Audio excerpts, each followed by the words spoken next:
Margaret Chen's hands moved across the holographic display floating above her desk, fingers dancing through layers of encrypted financial data that would have made her children's jaws drop if they'd bothered to visit her cramped office at Riverside High.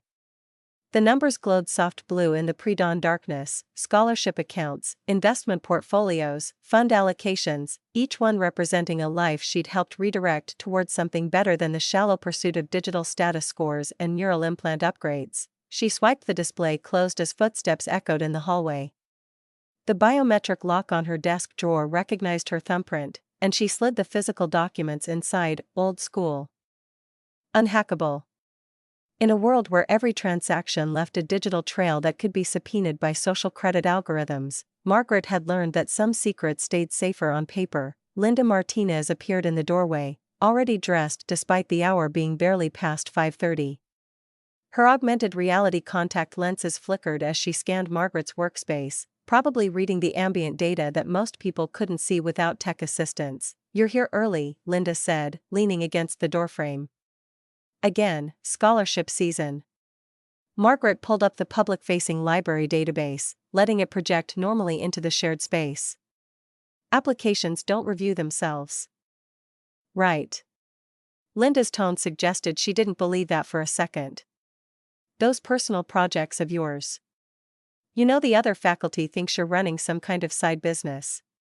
Maybe crypto mining or selling banned AI tutors to rich kids." Margaret allowed herself a small smile. "That would be more interesting than the truth, which is that I'm investing in futures. Just not the kind that show up on market tickers." Linda studied her for a moment, then shook her head. "You're the strangest person I've ever met, Margaret. You drive a car from 2031, you live in a house that doesn't even have a smart home interface, and you dress like someone's grandmother from the pre-integration era. But there's something about you that makes university presidents return your calls. What's the real story?" "The real story is that I need coffee before I can be properly mysterious." Margaret stood, smoothing down her practical gray cardigan. "Want to join me?" They walked together toward the faculty lounge, passing walls embedded with interactive displays showing student achievements, college acceptance rates, and the school's social responsibility score. Riverside High wasn't prestigious. It served the middle-tier families, the ones who couldn't afford neural enhancement packages or private education pods. Margaret preferred it that way. These kids needed help more than the ones born with platinum-level genetic optimization and trust funds linked to their biometric data. Her phone buzzed, an actual physical phone, not a neural implant or wrist-embedded comm unit. Linda raised an eyebrow as Margaret pulled it out. "Trevor." "Of course, I should take this," Margaret said. Linda waved her off and continued toward the coffee. Margaret pressed accept, and her son's face filled the screen. He looked tired, which was unusual for someone who could afford the best anti-aging treatments and energy-boosting implants money could buy. "Mom, hey. Did I wake you? I've been up for hours, Trevor."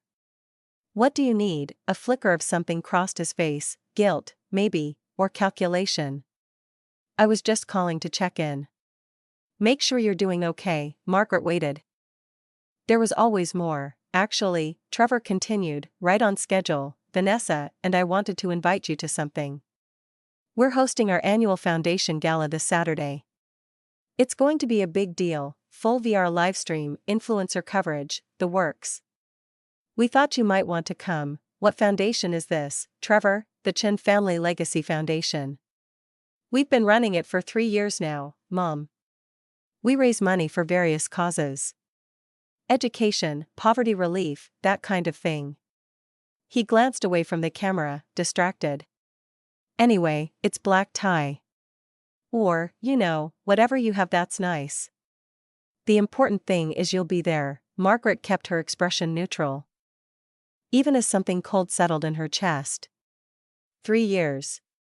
They'd been running a charitable foundation for 3 years and never once mentioned it to her, despite the fact that she'd given Trevor over $100,000 in that same time period for his supposed business ventures and emergencies. "I'll be there," she said. "Great.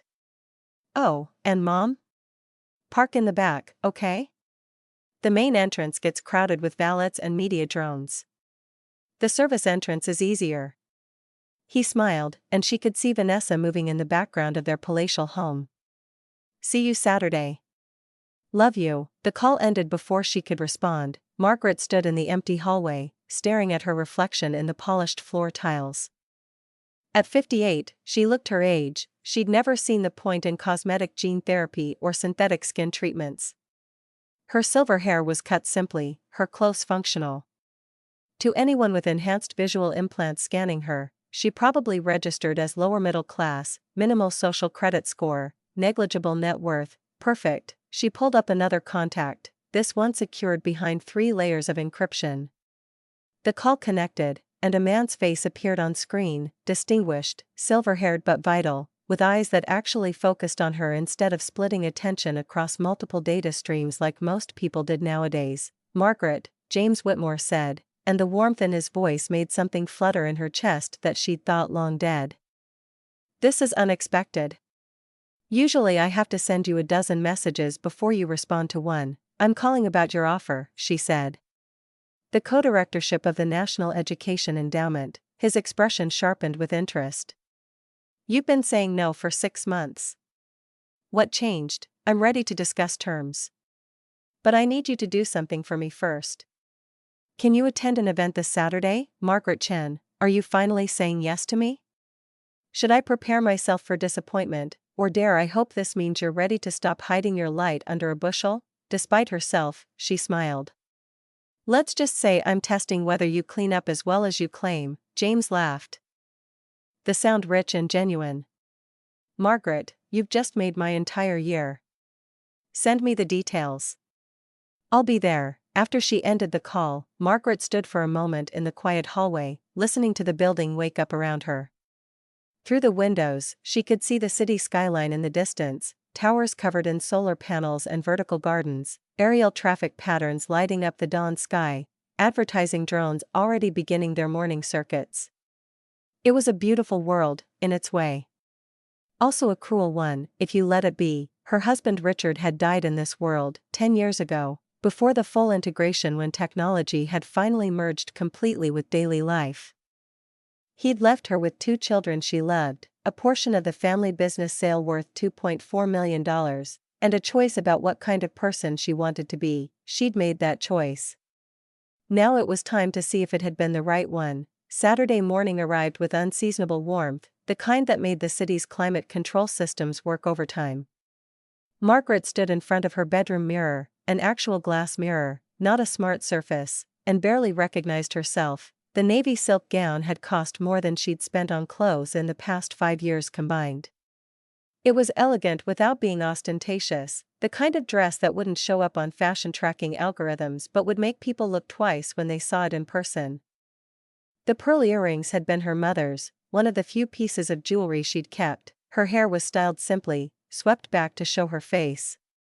No makeup beyond basic cosmetics. She'd never learned to use the holographic enhancement systems that most women employed, the ones that let you change your appearance in real time based on social media trends. Linda had come over to help, claiming she couldn't miss this mysterious transformation. Now she stood in the doorway, shaking her head in amazement. Margaret, you look like you're about to attend a state dinner with the Global Council. What is this event, really, a family reunion? Margaret turned from the mirror, meeting Linda's eyes. Time to reintroduce myself, to your own family, to the people who think they know me. The drive to Belmont Estates took 40 minutes through traffic that her car's ancient navigation system struggled to parse. Modern vehicles communicated with each other through quantum-linked networks, adjusting routes in real time. Her Toyota required manual attention, actual steering, physical decisions about when to change lanes. She preferred it that way. It kept her present, mindful. The estates rose up ahead like something from a pre-integration era fantasy of wealth, massive homes sprawling across manicured lots, each one a testament to excess and status competition. Trevor and Vanessa's mansion sat at the top of the development. 8,000 square feet of smart glass and adaptive architecture that reshaped itself based on weather patterns and social media trends. Margaret followed Trevor's instructions and drove to the service entrance.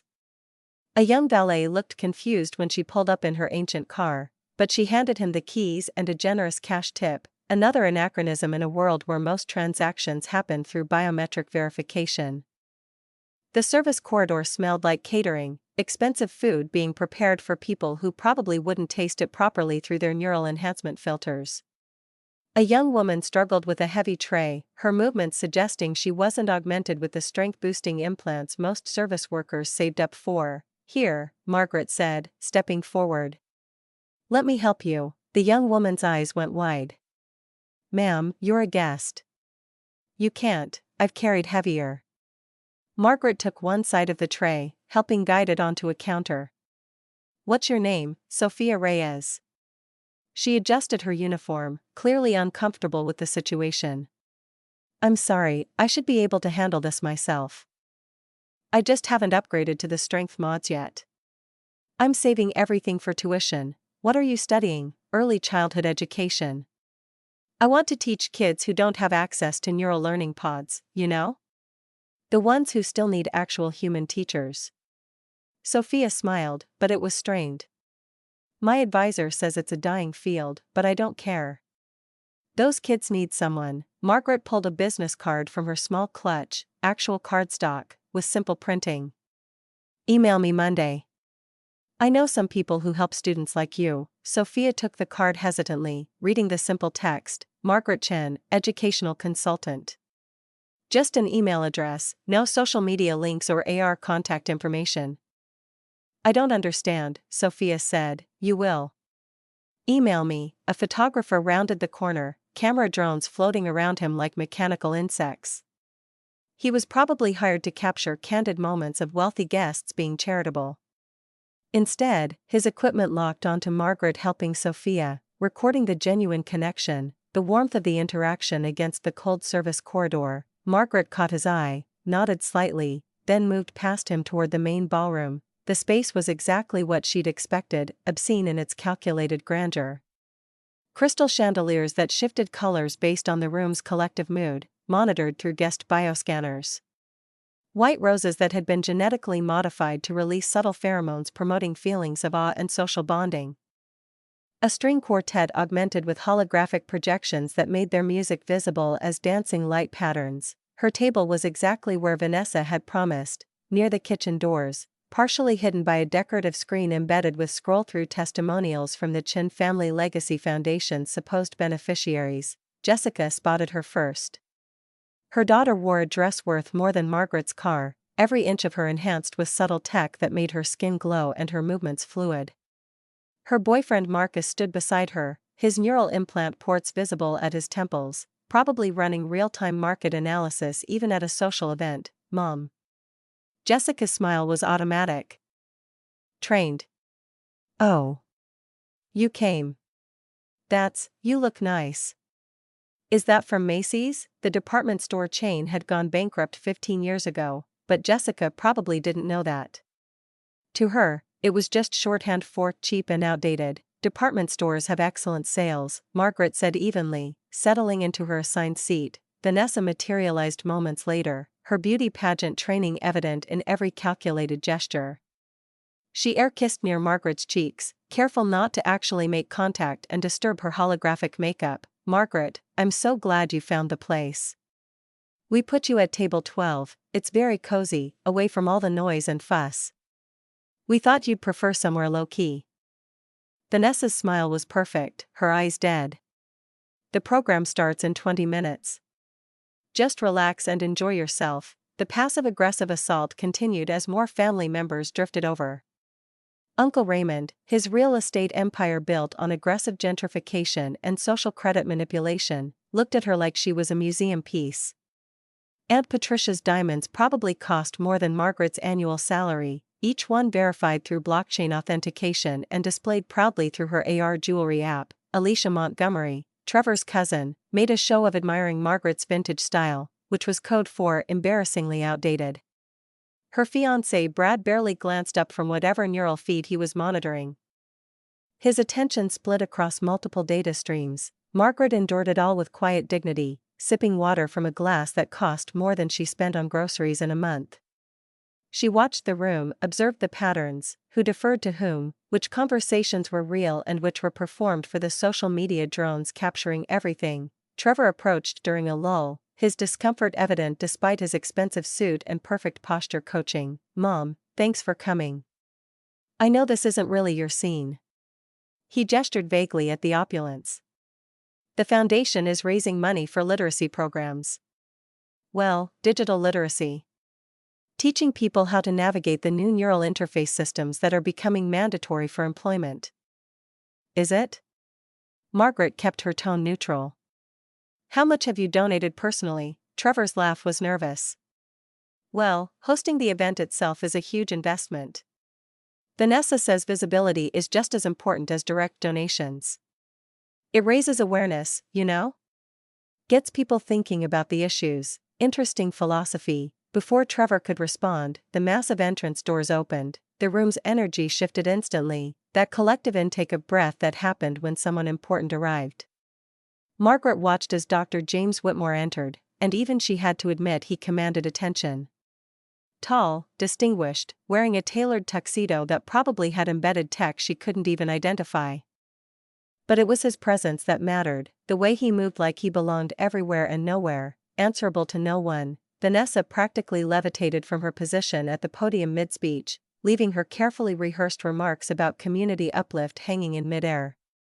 She rushed toward James, her smile widening to maximum charisma, her body language shifting into full courting display, but James wasn't looking at her. His eyes swept the room with purpose, passing over the prominent front tables filled with society figures and major donors. Past Jessica and Marcus. Past Uncle Raymond's self-important posturing. His gaze found Margaret at her partially hidden table near the kitchen. And his entire expression transformed: warmth, recognition, something deeper that made Margaret's breath catch. He walked directly toward her, ignoring Vanessa's extended hand, bypassing everyone else with the kind of social confidence that came from genuine power rather than performed status. The room watched. Every single person, their attention pulled by the magnetic disruption of expectation. Margaret Chin. James's voice was warm, intimate, pitched just for her even though dozens were listening. "I was hoping you'd be here." Margaret stood, suddenly aware of how this must look. The powerful Dr. Whitmore, who sat on boards that controlled billions in educational funding, crossing a room full of wealthy donors to speak with the woman they'd seated near the kitchen. James. She extended her hand, and he took it, held it a moment longer than professionally necessary. "I didn't expect to see you outside of board meetings." Vanessa appeared at his elbow, desperation barely masked by her practiced smile. "Dr. Whitmore, what a wonderful surprise. We had no idea you were coming." "You two know each other?" James finally acknowledged Vanessa, but his body remained angled toward Margaret. "Know her?" "Mrs. Chen, I've been trying to recruit Margaret for 6 months. She's the most maddeningly elusive woman I've ever met." He turned back to Margaret, and there was heat in his gaze that made her hyper-aware of her own heartbeat. "Though between you and me," his voice dropped, intimate enough that people nearby had to strain to hear, "I'm starting to think she just enjoys making me beg." The comment landed like a small explosion of subtext. Several guests inhaled sharply. Margaret felt her cheeks warm, actually warm, not through some tech-induced emotional response, but genuine human reaction. Someone has to keep that ego in check, James.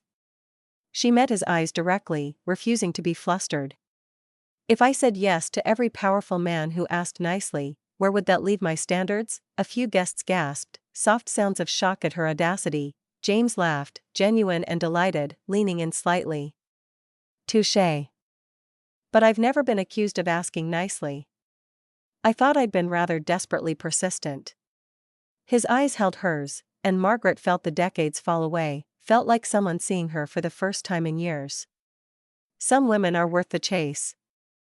The air between them crackled with tension that had nothing to do with technology and everything to do with human chemistry. Trevor's voice cut through the moment, confused and slightly desperate. "Mom, what board meetings?" The comment landed in the room like a small detonation, ripples of shock spreading through the assembled guests. Margaret felt heat rise in her cheeks, actual human warmth, not some tech-induced emotional response. but genuine physical reaction to being seen in a way she hadn't allowed herself to be seen in years. Several guests inhaled sharply, their neural implants probably already logging the exchange, tagging it for social media distribution, calculating its viral potential. Someone has to keep that ego in check, James.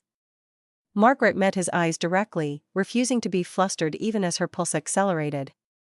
If I said yes to every powerful man who asked nicely, where would that leave my standards? More gasps, louder this time. Vanessa's face had gone rigid, her holographic makeup flickering slightly as her stress levels spiked and confused the cosmetic interface. Uncle Raymond leaned forward in his seat, suddenly interested.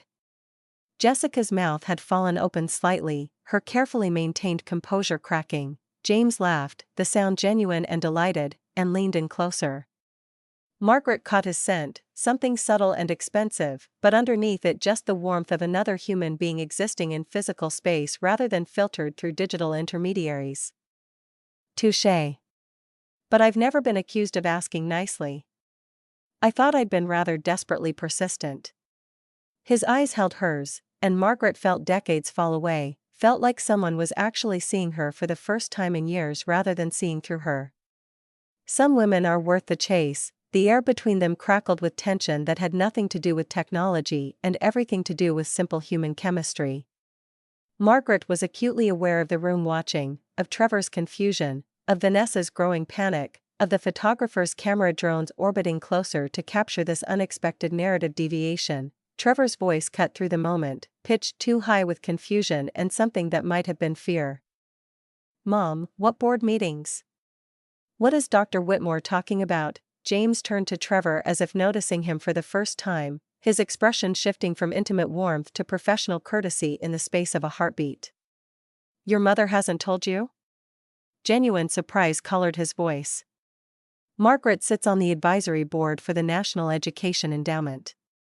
She's personally responsible for placing over 2,000 underprivileged students in top-tier universities over the past 8 years." Silence fell like a physical weight.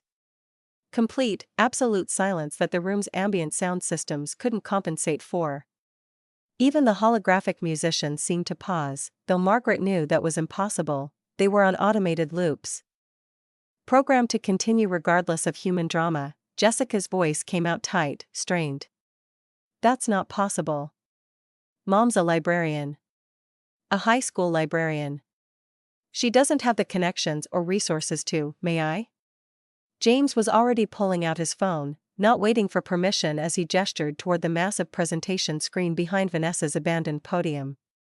The screen flickered, synchronized with his device, and suddenly the carefully curated Chin Family Legacy Foundation promotional material was replaced by something else entirely. The Margaret Chin Scholarship Foundation appeared in simple, elegant text. No flashy graphics, no emotional manipulation through color psychology or pheromone-enhanced imagery. Just clean data that hit harder than any marketing could have managed. Founded, 2015. Current assets, $8.7 million. Scholarships awarded, 2,247. Average award, $45,000 per student. Success rate, 94% graduation rate within 6 years.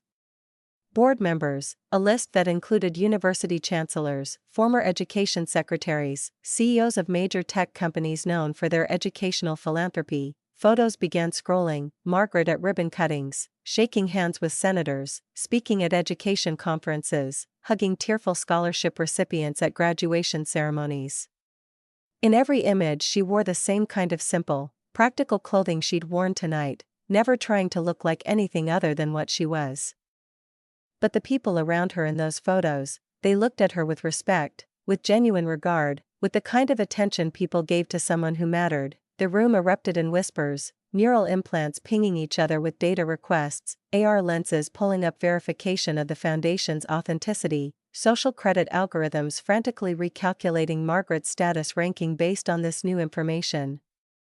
Uncle Raymond stood abruptly, his chair scraping against the floor with a sound that cut through the whispers. "Where the hell did you get $8 million? Margaret remained seated, her posture relaxed, her hands folded calmly in her lap. "From Richard's portion of the business sale. I invested it," But you live like your Aunt Patricia's voice was shrill, her carefully maintained composure shattering. You drive a Toyota from 2031. You work at a public school. You dress like someone who shops at thrift stores. I live on my pension. Every other penny goes to the foundation. Margaret's voice carried clearly through the room, amplified by the acoustic engineering that made the space perfect for speeches. I personally interview scholarship candidates. That's hard to do from a mansion or between country club appointments.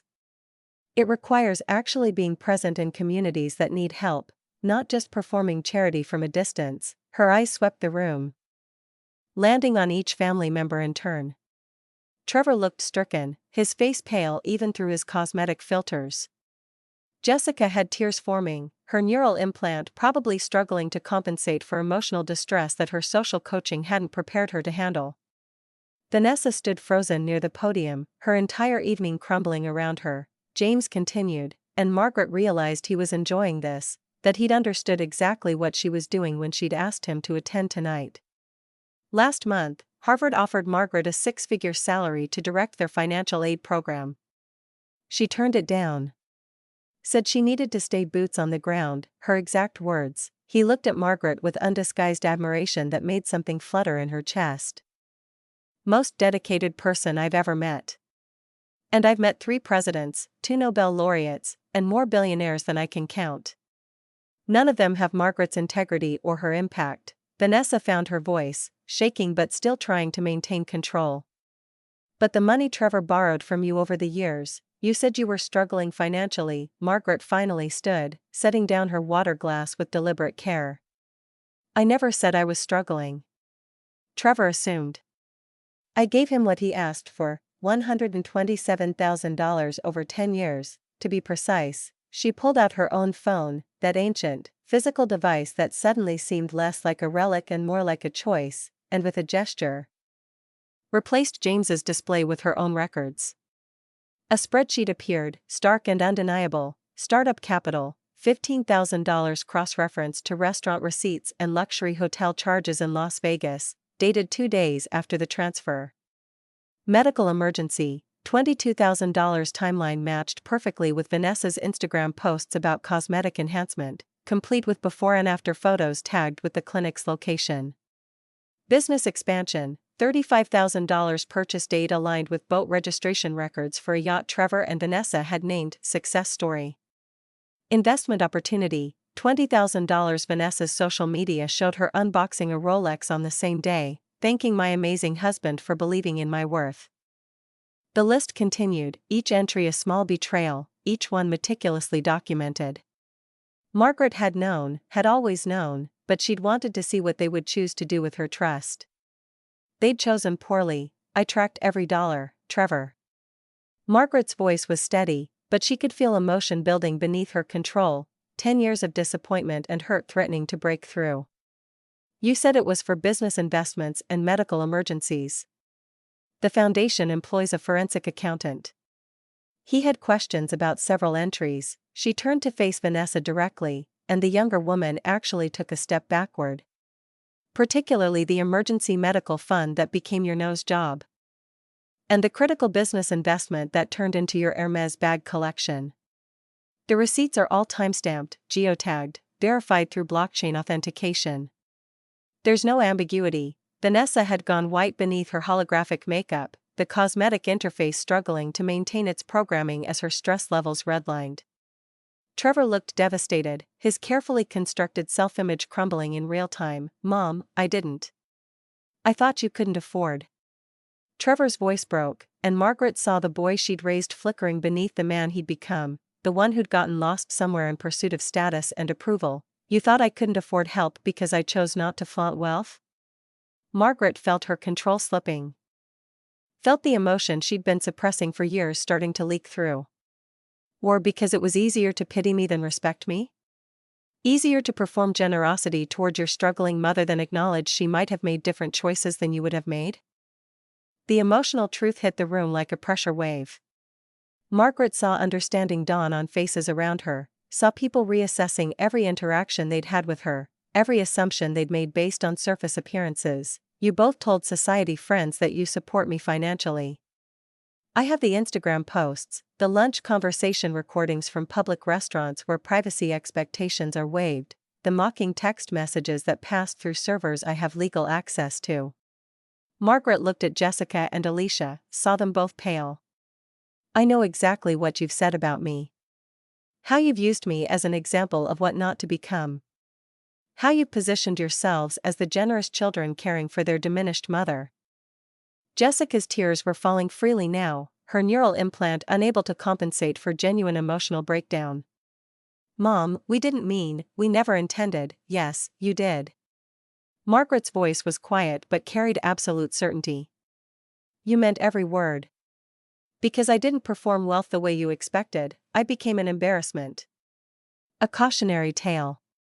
Proof that you'd surpassed me, evolved beyond my outdated values and simple lifestyle. The room had gone completely still. Even the ambient sound system seemed to have paused. Every eye was on Margaret, this woman they'd dismissed and overlooked, who was systematically dismantling the entire social hierarchy of the evening. Uncle Raymond cleared his throat, his voice carrying grudging respect when he finally spoke.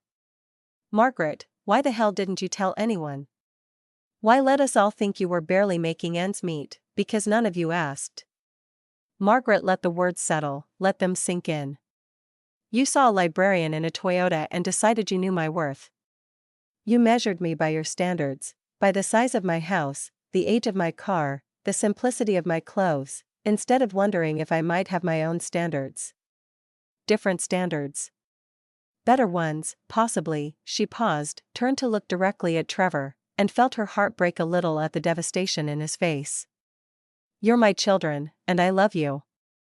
That has never changed, will never change. But you didn't need my money. Richard left you both well off, set you up with everything you needed to build good lives. What you needed was my pride in you. You needed to become people I could be proud of. Trevor was crying now, his cosmetic filters abandoned, real tears cutting through the holographic makeup. Mom, instead, you needed my pity. You needed me to be small so you could feel large. You needed me to struggle so you could perform rescue. Margaret's voice cracked slightly, the first break in her composure.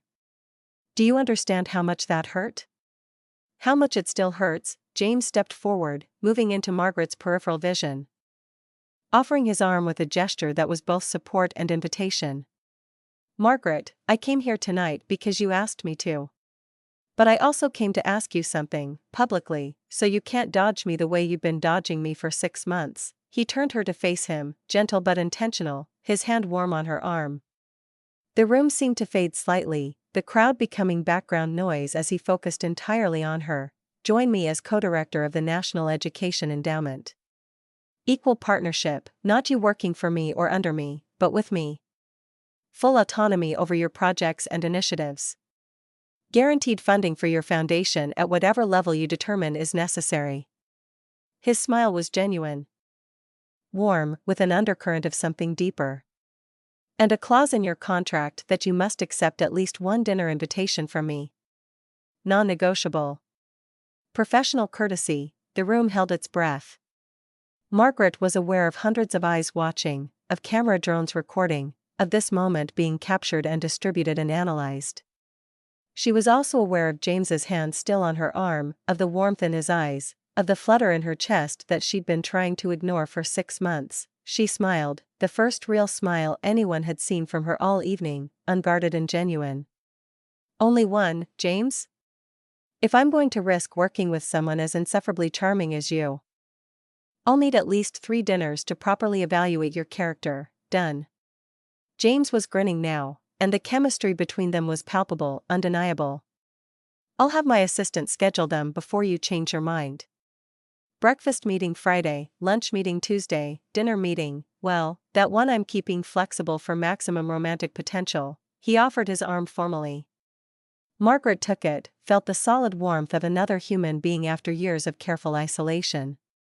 The photographer who'd caught her helping Sophia earlier was moving through the crowd now, camera drones working overtime, and Margaret realized he understood, this was the real story. Not Vanessa's staged opulence and performed charity. but Margaret's authentic grace and genuine impact. They moved toward the exit together, but Margaret paused at the doorway, turned back to face the room. Trevor and Vanessa stood near the podium, their carefully constructed evening in ruins around them. Trevor, Vanessa, your foundation raised what tonight? Before Dr. Whitmore's arrival disrupted your presentation, Vanessa's voice was barely a whisper. $32,000, my foundation raised $2.3 million this quarter. Margaret let that sink in. Our next scholarship reception is in 3 weeks. You're both invited. It's casual dress, we focus on the students and their achievements, not on staging or social media distribution. The students are the story, not us. She looked at Trevor, saw him trying to hold himself together. I've set up education trusts for your future children. Full ride to any university they qualify for through their own merit. But the accounts are in my name, managed by the foundation. Your children will learn the value of earning their place, not buying it. They'll understand that real success is measured in impact, not in status displays. Margaret, please. Vanessa's voice cracked, desperation leaking through her carefully maintained facade.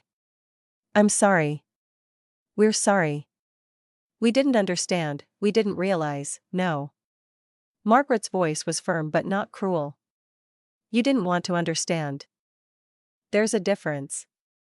You had 10 years to ask questions, to show interest in my life beyond what you could extract from it. You chose not to. That's not misunderstanding. That's willful ignorance. She pulled her Toyota keys from her clutch, set them on the table near Trevor. I'm donating the car to the school's driver's education program. The students need it more than I do.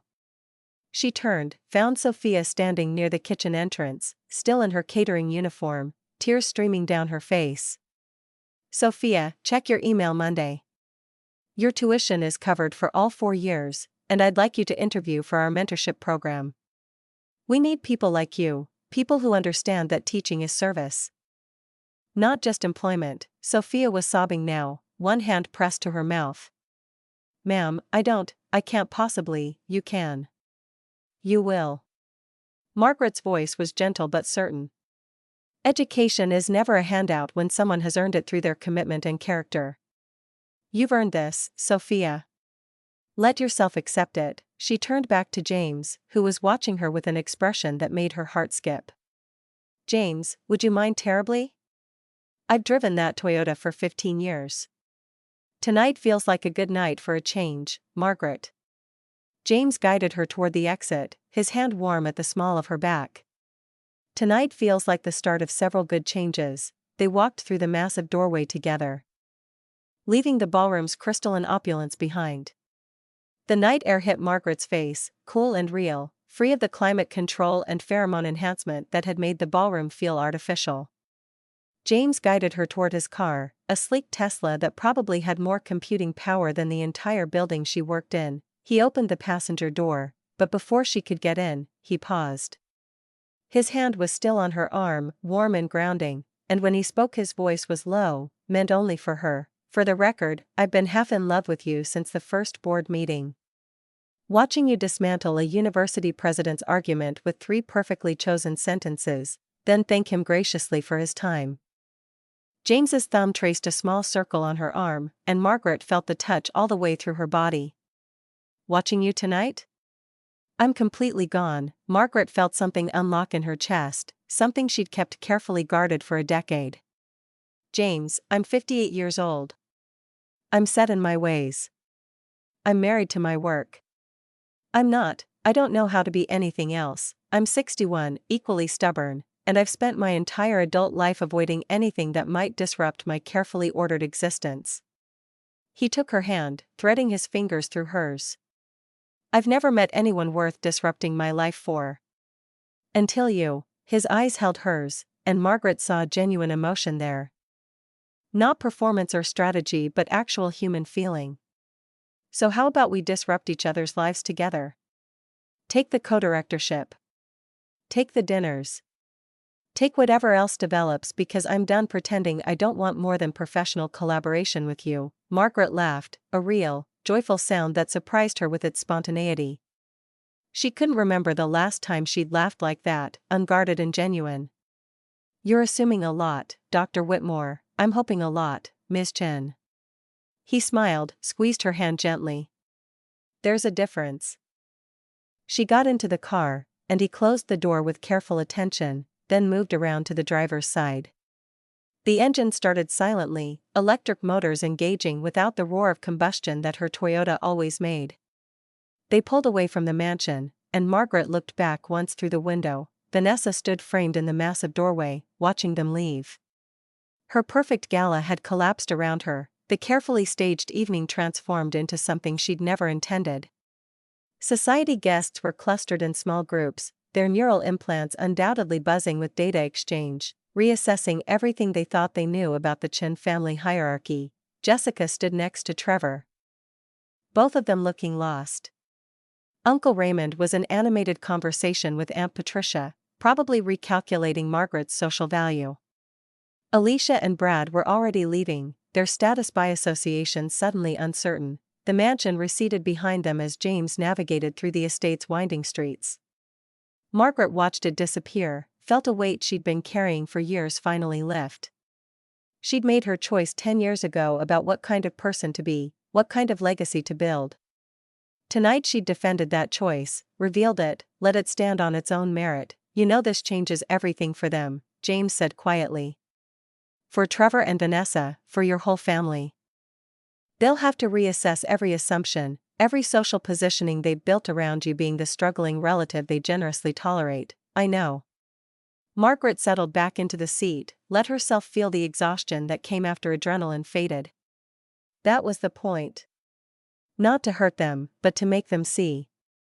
To make them question whether the life they built is actually worth living, and if they don't? If they can't move past the embarrassment and actually learn from this, then I'll have confirmed what I suspected, that I failed them as a mother somewhere along the way. But I'll have succeeded as a human being, and that will have to be enough. James reached over, took her hand again. "For what it's worth, I think you succeeded at both. Sometimes children have to fail on their own terms before they can appreciate what their parents tried to teach them." They drove in comfortable silence for a while, leaving the estates behind, heading back toward the city proper. Margaret watched the landscape change from excessive wealth to normal middle-tier neighborhoods, the kind where real people lived real lives without constant status performance. "The 3 dinners," she said eventually. "They're actually dates, aren't they? Not professional meetings. The first one can be professional if you need it to be." James glanced at her, smiled. "The second one will be borderline. The third one is absolutely, unequivocally a date, and I'm not pretending otherwise. I haven't been on a date in 40 years, I haven't been on one in 12. We'll figure it out together." Margaret squeezed his hand, let herself feel hopeful for the first time in years. Behind them, Vanessa's perfect gala was collapsing into ruins. Ahead of them, something new was beginning to take shape.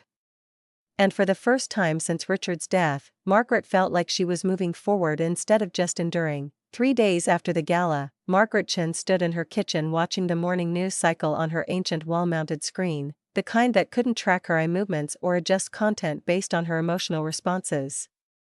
The headlines scrolling across the bottom made her coffee taste different, sharper somehow, as if the bitter liquid had absorbed the strange unreality of seeing her own face projected across media platforms she'd spent years avoiding. "The Secret Philanthropist," Margaret Chen's shocking double life read one headline. Another, "Librarian by day, kingmaker by night, the $8.7 million woman." A third, accompanied by a photo of her and James leaving the gala, Dr. James Whitmore spotted with education icon Margaret Chen, new power couple. Margaret set down her coffee cup with careful precision, as if the ceramic might shatter from the weight of everything that had changed in 72 hours. Her phone, that deliberately outdated physical device, sat silent on the counter.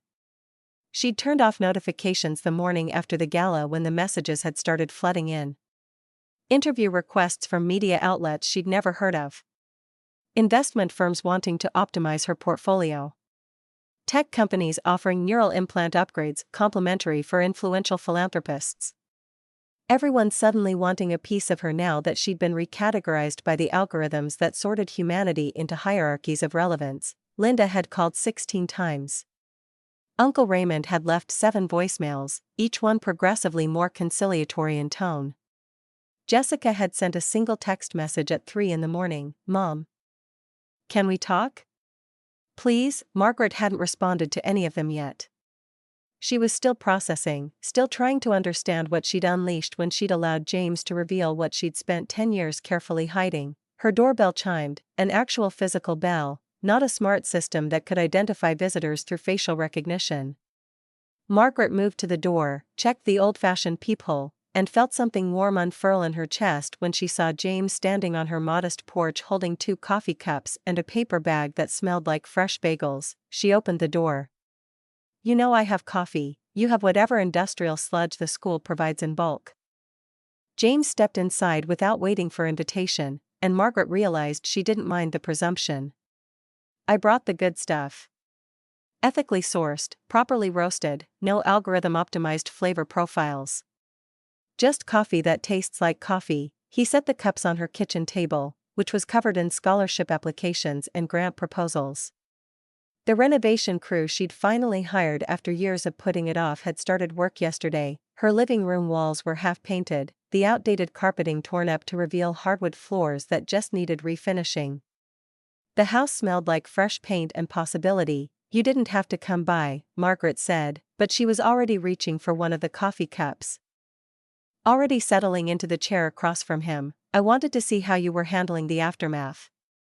James pulled a bagel from the paper bag, set it in front of her. The media attention, the social media response, the sudden interest from people who ignored you for years. That's a lot to process. Margaret took a sip of coffee. He was right, it was significantly better than what she usually drank, and considered her response. "I'm handling it by not handling it. I turned off my phone notifications, I'm not checking social media, and I'm pretending the outside world doesn't exist for a few more days." Healthy strategy.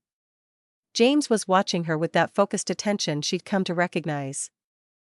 The way he looked at her like she was the only thing in the room worth noticing.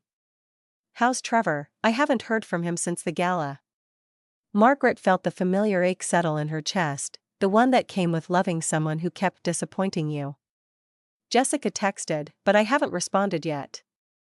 I don't know what to say to either of them." "You could start with the truth. That you love them. That you're proud of who they could become, even if you're disappointed in who they've been." That sounds like something a therapist would say. "I'd been in therapy for 20 years. You pick things up." James's smile was self-deprecating. Occupational hazard of spending your life trying to fix broken educational systems. Eventually you realize you need to fix yourself first. Margaret found herself smiling back, some of the tension in her shoulders releasing. This was why she'd been avoiding him for 6 months before the gala. He made her feel things she'd carefully trained herself not to feel. Hope, primarily. The dangerous kind that made you vulnerable. "The house looks good," James said, glancing at the renovation work. "You're finally making changes." Seemed like time. "I've been living in stasis for 10 years, using my modest lifestyle as armor against judgment. But after the gala, that armor doesn't work anymore. Everyone knows I could afford to live differently. Might as well make the space actually comfortable." "You know," James said carefully, "my place has a guest suite. Significantly quieter than this. Better for working on the endowment proposal we need to finalize. No construction noise, no paint fumes." "Just saying." Margaret set down her coffee cup, met his eyes directly. "James Whitmore, are you trying to cohabitate with me before our first official date?" "Our first official date was supposed to be last Tuesday, but you rescheduled for a scholarship interview. Then Friday, but you were reviewing grant applications." His tone was light, teasing, but she caught the genuine frustration underneath. "I'm starting to think you're avoiding me." Margaret felt her breath catch, felt the truth rising up before she could stop it. "I'm not avoiding you. I'm scared." James went very still, his playful expression shifting into something more serious. He set down his own coffee, reached across the table to take her hands. "Of what?" "I spent 30 years married to Richard." The words came slowly, each one requiring effort to push past the careful walls she'd built. "He was a good man. He loved me. But he never understood my work. He wanted me to be content as just a wife and mother, to find fulfillment in supporting his ambitions rather than pursuing my own. She looked at their joined hands, at the way his fingers threaded through hers with casual intimacy. When he died, I finally got to be fully myself for the first time since I was 23. I built something that mattered. I became someone I could respect. And now you're here, and you're wonderful, and I'm terrified that letting you in means losing that again. James was quiet for a long moment, his thumbs tracing small circles on the backs of her hands. When he spoke, his voice was low, intense. Margaret, I fell for you watching you dismantle a university president's funding argument with 3 perfectly chosen sentences. I fell harder watching you refuse to compromise your standards even when it meant losing potential donors. I don't want you smaller. I want you exactly as you are, fierce, dedicated, brilliant, stubborn as hell. He pulled her closer, leaning across the table so their faces were inches apart. I'm not asking you to dim your light. I'm asking if I can stand beside it and maybe add to the glow. I'm 61 years old. I've spent my entire adult life carefully curated and controlled. You make me want to be messy. You make me want to be real. Margaret felt tears prick at her eyes, actual tears, not the careful emotional control she'd maintained for years. James, kiss me, he said softly. Or tell me to leave. But stop pretending this isn't happening between us. She kissed him. Tentatively at first, testing, then deeper as he responded with an intensity that made her forget about the renovation noise and the scholarship applications and the media attention still swirling outside her carefully maintained bubble. His hand came up to cup her face, his thumb brushing away a tear she hadn't realized had fallen, and Margaret felt something inside her unfurl, something that had been locked down tight since Richard's funeral. When they finally broke apart, both breathing harder, James was grinning. So. About that guest suite, Margaret laughed, the sound surprising her with its spontaneity. One thing at a time, Dr. Whitmore. We haven't even managed to complete a single official date yet. Then let's start now. James stood, still holding her hand. Get dressed. We're going somewhere. I have work, it's Saturday. The work can wait 3 hours. Get dressed, Margaret. Something comfortable. We're doing this properly, she wanted to argue, wanted to maintain her carefully controlled schedule, but something in his expression stopped her. He was right. She'd been avoiding this, avoiding him, avoiding the possibility of something good because she was terrified of losing herself again. Maybe it was time to stop hiding. 30 minutes later, they were walking through Riverside Park, the kind of middle-tier public space that still existed for people who couldn't afford private recreational pods or VR nature experiences. Real trees, real grass, real air that smelled like earth and growing things instead of climate-controlled sterility. James had insisted on stopping for actual food, street vendor tacos, the kind Trevor and Vanessa would never be caught eating. This is your idea of a first date? Margaret asked, but she was smiling, already biting into a taco that tasted better than anything served at the gala. This is my idea of real life. James gestured at the park around them. No performance, no social credit monitoring, no status displays. Just 2 people existing in physical space together. When was the last time you did something like this? Margaret thought about it, realized she couldn't remember. Before Richard died, maybe. We used to walk in this park when we were first married. Before everything got complicated, everything gets complicated. The trick is finding someone who makes the complications worthwhile. James bumped her shoulder gently with his. You know what I realized after the gala? I've been alone by choice for 12 years. Told myself I was too busy, too focused, too dedicated to my work to make space for anyone else. But the truth is I was scared of being vulnerable again after my divorce. Margaret hadn't known he'd been married before. What happened? She wanted someone who would prioritize her over everything else. I wanted someone who had their own priorities. We were fundamentally incompatible, and it took us 15 years to admit it. He stopped walking, turned to face her. You're the first person I've met who doesn't need me to be smaller or different or more convenient. You're the first person who makes me want to try again." Margaret felt her throat tighten with emotion. "I don't know how to do this, James. I don't know how to be someone's partner without losing myself." "Then we'll figure it out together. Set boundaries. Communicate. Fail sometimes and try again." His hand found hers, squeezed gently. "I'm not asking for perfection, Margaret. I'm asking for honesty and effort and the chance to see where this goes." Before Margaret could respond, her phone buzzed in her pocket. She almost ignored it, then saw Trevor's name on the screen. Her son had never been persistent about contacting her. If she didn't answer immediately, he usually gave up. 3 calls in a row meant something was wrong. "I need to take this," she said. James nodded, stepped away to give her privacy. Margaret answered, and Trevor's voice came through strained and exhausted. "Mom, I need to talk to you. Can I come by? I know you probably don't want to see me, but I wrote you a letter and it felt cowardly not to say these things in person." Margaret looked at James, who was watching her with patient understanding. "I'm not home right now. Give me an hour, thank you." "Mom, thank you." The call ended. Margaret stood holding her phone, feeling the weight of the conversation she was about to have settling on her shoulders. James returned to her side, didn't ask questions, just stood there being present. "I need to go home," she said. "Trevor's coming over, I'll drive you." It wasn't a question, and Margaret didn't argue. They drove in comfortable silence, James's Tesla navigating through mid-tier traffic with the smooth efficiency of good technology properly applied. When they pulled up to her house, she saw Trevor's car already parked outside, not the ostentatious luxury vehicle he'd driven to the gala, but something smaller, more practical. He was sitting on her porch steps, dressed in jeans and a wrinkled shirt, looking like he'd aged 5 years and 3 days. James parked, turned to her. "Do you want me to leave?" Margaret considered, then shook her head. "No. Stay. I think I need you to stay." They walked up to the porch together.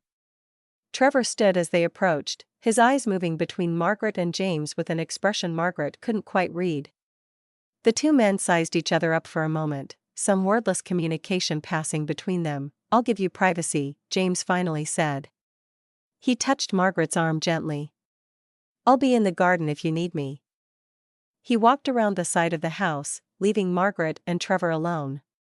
Her son looked terrible, weight loss evident even after just 3 days, dark circles under his eyes, his usually perfect appearance completely abandoned. He looked, Margaret realized with a pang, like someone whose entire world had collapsed. "Mom."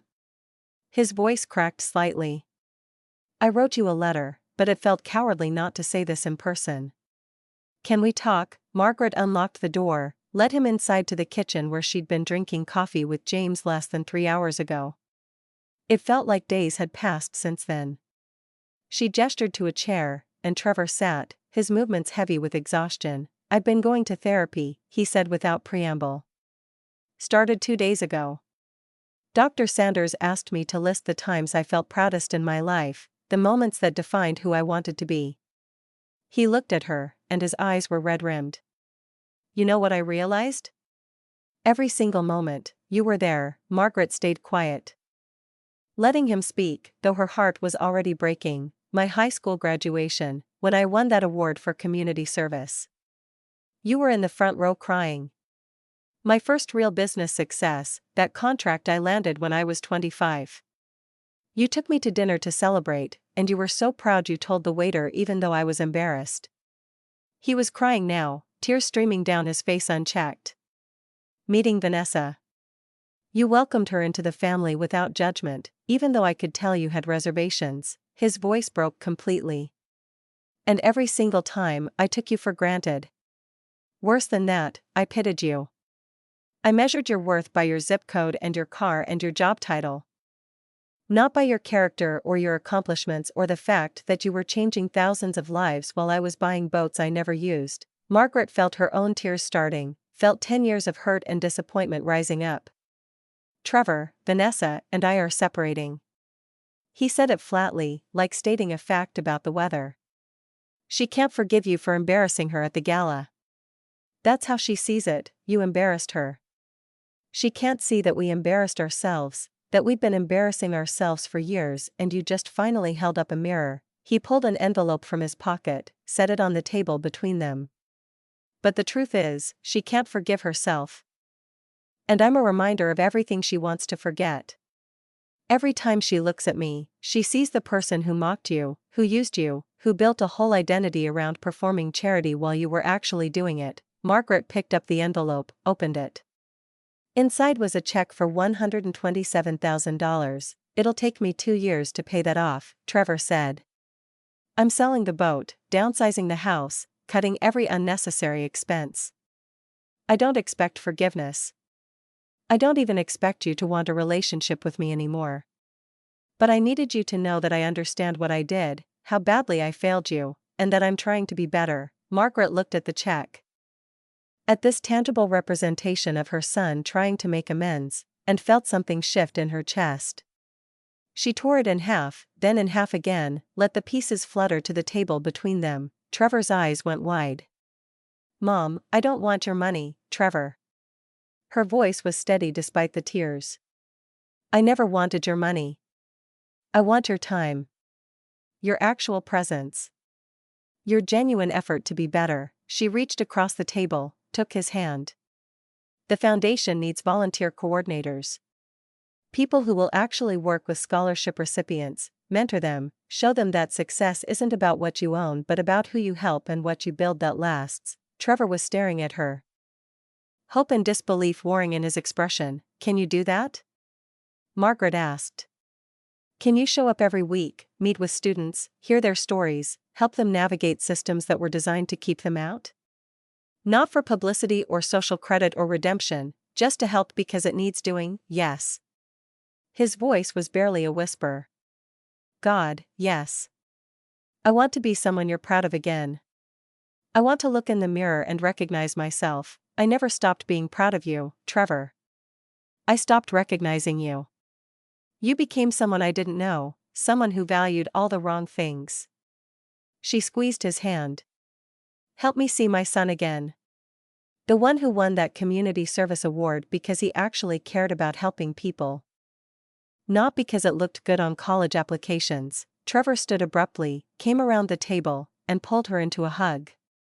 They both cried, 10 years of distance and disappointment pouring out in that moment.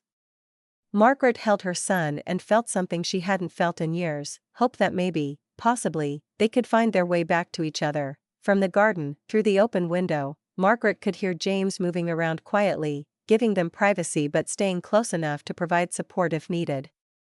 She caught his eye through the glass, and he smiled, warm, understanding, patient. This, Margaret thought, was what the future might look like. Not perfect, not without complications. But real. Honest. Built on actual connection instead of performance. It was terrifying and exhilarating in equal measure. Trevor finally pulled back, wiping his eyes. I should go. Let you get back to your day. But I'll email you about the volunteer coordinator position. I want to start as soon as possible. The scholarship reception is in 3 weeks, Margaret said. Come to that. Bring Jessica if she's willing. See what we actually do, what the foundation really stands for. Then decide if you want to be part of it. I'll be there. Trevor moved toward the door, then paused. Mom? Thank you. For not giving up on me completely. For leaving the door open even when I didn't deserve it. After he left, Margaret stood in her kitchen listening to his car drive away. James appeared in the doorway from the garden, and she went to him without thinking, let him wrap his arms around her, let herself be held. That was brave, he said quietly into her hair. Giving him another chance. He's my son. I have to believe people can change, can grow. Otherwise, what's the point of any of this? James pulled back slightly, looked at her with an expression that made her heart skip. You're remarkable, you know that? Most people would have written him off, taken the money, moved on. You're still trying to save him. I'm trying to give him the chance to save himself, Margaret corrected. There's a difference. He kissed her then, slow and deep, and Margaret felt the last of her resistance crumble. She was done hiding, done protecting herself from possibility. Whatever came next, with James, with Trevor, with Jessica, with the foundation and the media attention and the sudden upheaval of everything she'd carefully constructed, she would face it as herself, fully and honestly. The future was uncertain. But for the first time in 10 years, Margaret Chen felt ready to meet it head-on.